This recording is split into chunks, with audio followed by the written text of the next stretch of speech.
ഇടയ്ക്കിടയ്ക്ക് മാത്രം കേൾക്കുന്ന ഒന്ന് മാത്രമായി കരുവന്നൂർ ചുരുങ്ങിയിരുന്നു. പെട്ടെന്നാണ് ഈ പ്രധാനമന്ത്രി ആലത്തൂർ സ്ഥാനാർത്ഥിയോട് സംസാരിക്കുക,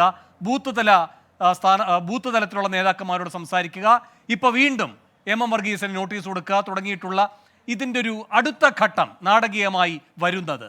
അത് സംശയാസ്പദമാണ് എന്നാണ് CPM പറയുന്നത്. അതിനുള്ള മറുപടി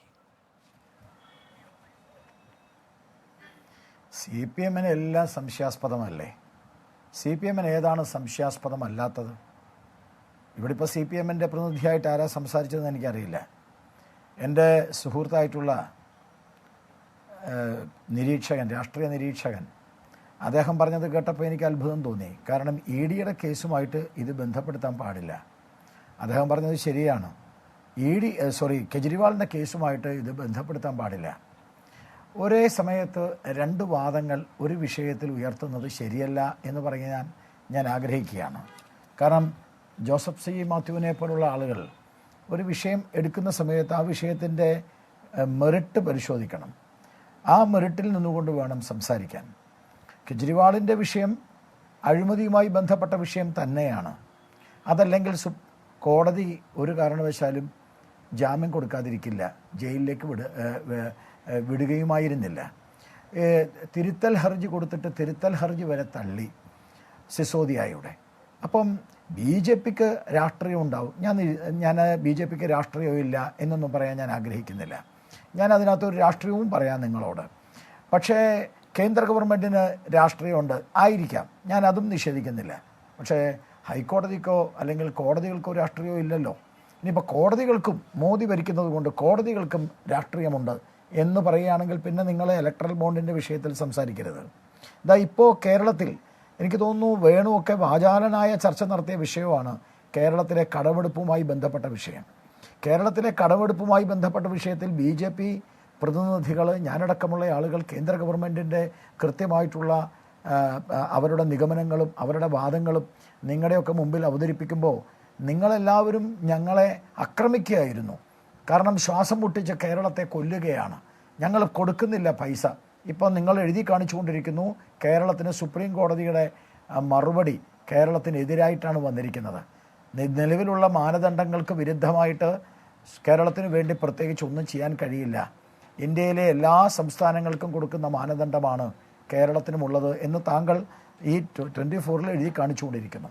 അപ്പം ഞങ്ങളുടെ വാദങ്ങൾ, ഈ കേന്ദ്ര ഗവൺമെൻറ്റിൻ്റെ വാദങ്ങൾ, BJP ഉയർത്തിയ വാദങ്ങൾ കടമെടുപ്പുമായി ബന്ധപ്പെട്ട കാര്യത്തിൽ കൃത്യമായിട്ട് കേരളത്തിനെതിരെ വന്നിരിക്കുന്നു. കേരളത്തിൻ്റെ വാദങ്ങൾ പൊളിഞ്ഞിരിക്കുന്നു.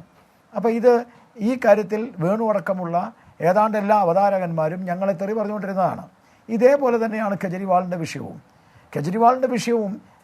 നിങ്ങൾ BJPക്കെതിരായിട്ട് സംസാരിക്കുന്നതിൽ അർത്ഥമില്ല. ഇതൊരു നിയമത്തിൻ്റെയും ഇതൊരു ഗവൺമെൻറ്റിൻ്റെയും ഇതൊരു നിയമപരമായി ബന്ധപ്പെട്ട വിഷയവുമാണ്.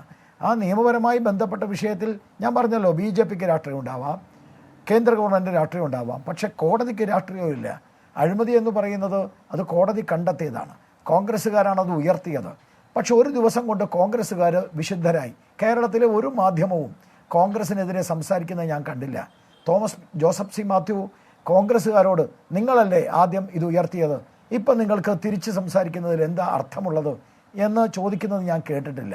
ഒരൊറ്റ ദിവസം കൊണ്ട് പുണ്യവാളനായി മാറി കെജ്രിവാൾ കോൺഗ്രസ്സിന്. അപ്പോൾ ഇതൊരു തട്ടിപ്പല്ലേ ഈ നയമാറ്റം? പിണറായി വിജയനെ ജയിലിലടക്കേണ്ട കാര്യമാണെങ്കിൽ ജോസഫ് സി മാത്യുവിന് വലിയ താല്പര്യമാണ്. പിണറായി വിജയൻ്റെ മകളുടെ വിഷയത്തിൽ ED വന്ന് ശക്തമായിട്ടുള്ള നിലപാട് സ്വീകരിച്ചാൽ ജോസഫ് സി മാത്യുവിന് ഭയങ്കര താല്പര്യമാണ്. പിണറായി വിജയൻ്റെ പൊളിറ്റിക്കൽ സെക്രട്ടറി എന്ന് മാത്രമല്ല, പ്രധാനപ്പെട്ട ഈ ഗവൺമെൻറ്റിനെ നയിച്ചിരുന്ന സെക്രട്ടറി, അദ്ദേഹം ജയിലിലായപ്പോൾ നമ്മൾ പിണറായി വിജയൻ അറിയാതെ അങ്ങനെ ഒന്ന് ചെയ്യുമോ എന്ന് ചോദിച്ചുകൊണ്ട് നാം അപ്പോഴും മുഖ്യമന്ത്രിക്കെതിരായി സംസാരിച്ചവരാണ്. പക്ഷേ അതേ സമയത്ത് ഈ കെജ്രിവാളിൻ്റെ വിഷയം വരുമ്പം നമ്മൾ മാറുന്നു. ഇത് നമ്മൾ ഒരു ഇരട്ടത്താപ്പല്ലേ എന്ന ആമുഖമായിട്ട് അത് ചോദിച്ചുകൊണ്ട് ഞാൻ വേണുവിൻ്റെ വിഷയത്തിലേക്ക് വരാം. വേണു പറയുന്നത് എന്താ? ഇടക്കിടക്ക് പൊന്തി വരുന്നു. ഇടയ്ക്കൊന്നും പൊന്തല്ല വേണു. കരുവന്നൂരിലെ കാര്യമായാലും മാസപ്പടിയുടെ കാര്യമായാലും സ്വർണ്ണക്കള്ളക്കടത്തിൻ്റെ കാര്യമായാലും മുഖ്യമന്ത്രിയുമായി ബന്ധപ്പെട്ട വിഷയമാണെങ്കിലും അതിൻ്റെ അന്വേഷണവുമായി ബന്ധപ്പെട്ട് എടുക്കേണ്ട നിലപാടുകൾ കൃത്യമായി എടുക്കും. ഇപ്പോൾ കെജ്രിവാളിൻ്റെ വിഷയത്തിൽ എത്ര മാസം മുമ്പ് തുടങ്ങിയതാ? അന്ന് കെജ്രിവാളിന് തീരുമാനിക്കാമായിരുന്നല്ലോ, ഞാൻ കൃത്യമായിട്ട് കോടതിയിൽ പോവാം, സമൻസ് സ്വീകരിക്കാം, ഇവരുടെ ചോദ്യം ചെയ്യലിന് ഞാൻ തീർച്ചയായിട്ടും പങ്കാളിയാവാം എന്ന് കെജ്രിവാളിന് തീരുമാനിക്കാമായിരുന്നല്ലോ.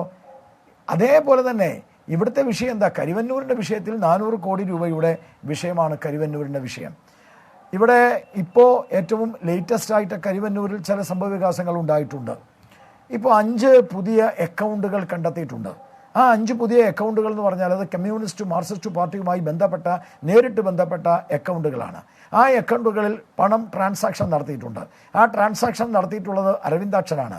ഈ അക്കൗണ്ടുകൾ ഒന്നും തന്നെ തെരഞ്ഞെടുപ്പുമായി ബന്ധപ്പെട്ട്, കാരണം ഈ അക്കൗണ്ടുകളൊക്കെ വന്നിരിക്കുന്നത് CPM-ഉമായി ബന്ധപ്പെട്ട പാർട്ടിയുമായി ബന്ധപ്പെട്ടതാണ്. ആ അക്കൗണ്ടുകളിലെ പണമൊന്നും തെരഞ്ഞെടുപ്പ് കമ്മീഷന് മുമ്പിലോ IT ഡിപ്പാർട്ട്മെൻറ്റിന് മുമ്പിലോ പോയിട്ടില്ല. അപ്പോൾ സ്വാഭാവികമായും തെരഞ്ഞെടുപ്പ് കമ്മീഷനുമായി ബന്ധപ്പെട്ട് കൃത്യമായിട്ടുള്ള നിർദ്ദേശം ED തെരഞ്ഞെടുപ്പ് കമ്മീഷന് കൊടുത്തിട്ടുണ്ട്. ഈ 5 അക്കൗണ്ടുകൾ എന്ന് പറയുന്നത് CPM-ൻ്റെ ബിനാമി അക്കൗണ്ടുകളാണ്. അത് തെളിഞ്ഞിരിക്കുന്നു. അതിന് കൃത്യമായിട്ടുള്ള തെളിവുകൾ കൊണ്ടുവന്നിട്ടുണ്ട്. അപ്പോൾ സ്വാഭാവികമായിട്ടും ഇതൊക്കെ എടുക്കേണ്ട സമയത്ത് എടുക്കും. പിന്നെ ഞാനൊരു കാര്യം ചോദിക്കട്ടെ വേണു, ഞങ്ങളെന്താ ഇത് പോയല്ലോ? ഇല്ല, കേൾക്കാം ശ്രീ ഗോപാലകൃഷ്ണൻ, പറഞ്ഞോളൂ. അല്ലേ അല്ലേ ഞാൻ പെട്ടെന്ന് നോക്കുമ്പോൾ എൻ്റെ സ്ക്രീനിൽ കാണാനില്ല, അതുകൊണ്ടാണ് ചോദിക്കാൻ കാരണം. ഞാൻ വളരെ കൃത്യമായിട്ടൊരു ചോദ്യം ചോദിക്കാം വേണുവിനോട്. ഞങ്ങളെന്താ ഗാനമേള നടത്താനിരിക്കുന്ന ആൾക്കാരാ? അല്ല, ഞാൻ അറിയാണ്ട് ചോദിക്കുക, ഇവിടെ എന്താ കുച്ചിപ്പുടി നൃത്തം നടത്താനിരിക്കുന്ന ആൾക്കാരാണോ BJP? ഞങ്ങളൊരു പൊളിറ്റിക്കൽ പാർട്ടിയാണ് സാർ. ഞങ്ങളൊരു പൊളിറ്റിക്കൽ പാർട്ടി എന്ന നിലയിൽ ഞങ്ങളെ എതിർക്കുന്ന പാർട്ടികളെ എല്ലാ അർത്ഥതലങ്ങളിലും ഇല്ലാതാക്കാൻ ഞങ്ങൾ നോക്കും. അതൊരു സ്വാഭാവികമല്ലേ? ആ സ്വാഭാവികതയിലെ ഇന്ത്യയിലെ എല്ലാ രാഷ്ട്രീയ നേതൃത്വവും അധികാരത്തിലിരിക്കുമ്പോഴും അവരൊക്കെ പ്രവർത്തിക്കുമ്പോഴും ഞാനൊരു സിമ്പിൾ ചോദ്യം വേണുവിനോട് ചോദിക്കട്ടെ. കേരളത്തിൽ ഇപ്പോൾ എന്നെ പോലുള്ള ആളുകൾ സംസ്ഥാന തലത്തിൽ പ്രവർത്തിച്ച് എത്രയോ പ്രാവശ്യം ഇലക്ഷന് മത്സരിച്ചു. കേരളത്തിൽ BJP ജയിക്കാത്തതിൻ്റെ ഒന്നാമത്തെ കാര്യം അത് KG മാരാരുടെ തെരഞ്ഞെടുപ്പായാലും രാജഗോപാലിൻ്റെ തെരഞ്ഞെടുപ്പായാലും ലോക്സഭാ തെരഞ്ഞെടുപ്പായാലും മറ്റേ K സുരേന്ദ്രൻ്റെ തെരഞ്ഞെടുപ്പായാലും കുമ്മനം രാജശേഖരൻ്റെ തെരഞ്ഞെടുപ്പായാലും നിങ്ങൾക്കും എനിക്കും അറിയാവുന്ന ഒരു യാഥാർത്ഥ്യം, നിങ്ങൾ സമ്മതിച്ചാലും ഇല്ലെങ്കിലും എനിക്കും നിങ്ങൾക്കും അറിയാവുന്ന ഒരു യാഥാർത്ഥ്യം എന്താ?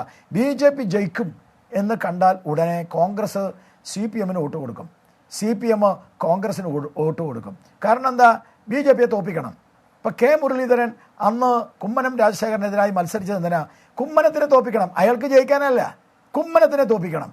അപ്പം ഞങ്ങൾ ഇതിനെപ്പറ്റി ഇത് ശരിയല്ല എന്ന് പറയുമ്പോൾ വേണു അടക്കമുള്ള ആളുകൾ, കേരളത്തിലെ പ്രധാനപ്പെട്ട അവതാരകന്മാർ പറഞ്ഞാൽ അത് അവരുടെ റൈറ്റാണ്, ജനാധിപത്യത്തിലെ അവരുടെ അവകാശമാണ്. ആ അവകാശമല്ലേ വാസ്തവത്തിൽ നിങ്ങൾക്ക് കോൺഗ്രസ് മുക്ത ഭാരതമെന്ന് പറഞ്ഞാൽ BJP മുക്ത കേരളമെന്ന് അവർക്ക് പറഞ്ഞുകൂടെ എന്ന് പറഞ്ഞിരുന്നല്ലോ നിങ്ങളെല്ലാവരും. ഈ കർണാടകയുടെ അതിർത്തി വിട്ടുകഴിഞ്ഞാൽ ഇവർ തമ്മിൽ നടത്തുന്ന ചങ്ങാത്തം ഇന്നത്തെ പ്രധാനപ്പെട്ട മാതൃഭൂമി മനോരമ പത്രങ്ങളിൽ ബംഗാളിലെ കോൺഗ്രസ്സുകാരും ബംഗാളിലെ CPM-കാരും ഒരേ കൊടിക്കീഴിൽ അങ്ങനെ ഒരുപാട് വിഷയങ്ങളിലേക്ക് പോകാൻ കഴിയില്ല, അതുകൊണ്ട് അങ്ങയിലേക്ക് വരാം. ശരി, അങ്ങയുടെ വാദം വ്യക്തമാണ്. ഒരു ലൈനിൽ ഞാൻ തീർക്കാം. ശരി, അല്ല, ഒരു ലൈനിൽ ഞാൻ തീർത്തേക്കാം, ഒറ്റ ലൈനിൽ. ഇതൊക്കെ ജനാധിപത്യമാണെങ്കിൽ, ഇതൊക്കെ ജനാധിപത്യത്തിൻ്റെ അവകാശമാണെങ്കിൽ ഭാരതീയ ജനതാ പാർട്ടി രാഷ്ട്രീയമായിട്ടും ഒരുപക്ഷെ ഞങ്ങൾ നയിക്കുന്ന ഗവൺമെൻറ്റും സ്വാഭാവികമായിട്ടും ഈ കോൺഗ്രസ്സുകാരെ സംരക്ഷിക്കേണ്ടതോ കെജ്രിവാളെ സംരക്ഷിക്കേണ്ടതോ ഞങ്ങളുടെ ബാധ്യതയല്ല.